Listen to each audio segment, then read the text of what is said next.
بسم اللہ الرحمن الرحیم۔ السلام علیکم، میں ہوں اقبال سحر اور آپ دیکھ رہے ہیں ریئل نیوز ورلڈ۔ ناظرین، اس وقت ہم آپ سے افسوسناک خبر شیئر کر رہے ہیں۔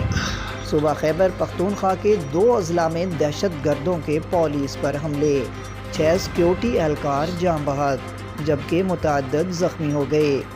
اطلاعات کے مطابق خیبر پختونخوا کے 2 اضلاع میں دہشت گردوں کے حملے میں 6 سیکیورٹی اہلکار جاں بحق ہو گئے۔ میڈیا ذرائع کے مطابق ضلع خیبر میں دہشت گردوں نے باڑہ کے نالا جوائنٹ پوسٹ پر حملہ کر دیا، جس دوران دہشت گردوں نے دستی بم سمیت بھاری ہتھیاروں کا استعمال کیا، جس کے نتیجے میں 2 سیکیورٹی اہلکار جاں بحق جبکہ 5 زخمی ہو گئے۔ حیات آباد میڈیکل کمپلیکس اسپتال انتظامیہ کے مطابق فرنٹیئر کانسٹیبلری کے 7 زخمی اہلکار HMC لائے گئے، جن کی حالت خطرے سے باہر ہے۔ زخمیوں کو نیورو سرجری، سرجیکل اور آرتھوپیڈک وارڈز میں داخل کیا گیا ہے۔ ادھر دوسری جانب ٹانک میں بھی دہشت گردی کا واقعہ پیش آیا، جہاں دہشت گردوں نے ڈیرہ روڈ پر واقع پولیس لائن پر حملہ کر دیا۔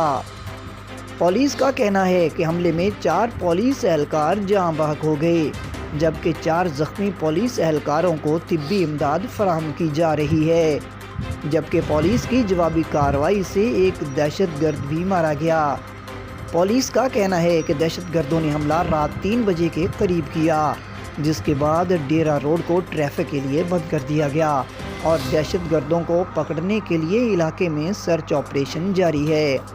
پولیس ذرائع کے مطابق پولیس لائن میں اب بھی 2 خودکش بمبار کی موجودگی کی اطلاع ہے۔ پولیس لائن سے اب بھی دھماکوں، فائرنگ کی آوازیں سنی جا رہی ہیں، جس کے سبب ڈیرہ اسماعیل خان ٹانک روڈ کو ہر قسم کی ٹریفک کے لیے بند کر دیا گیا ہے۔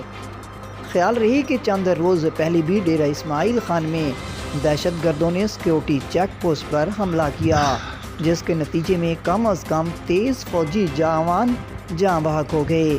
مزید اپڈیٹ کے لیے ہمارے ساتھ وابستہ رہیں۔ اگر آپ نے ہمارے چینل کو سبسکرائب نہیں کیا تو پلیز کر دیجئے اور بیل آئیکن کو پریس کرنا مت بھولیے، تاکہ ہماری نئی ویڈیو کا نوٹیفیکیشن بر وقت آپ تک پہنچ سکے۔ کامنٹ باکس میں اپنے خیالات کا اظہار کیجئے۔ اللہ حافظ۔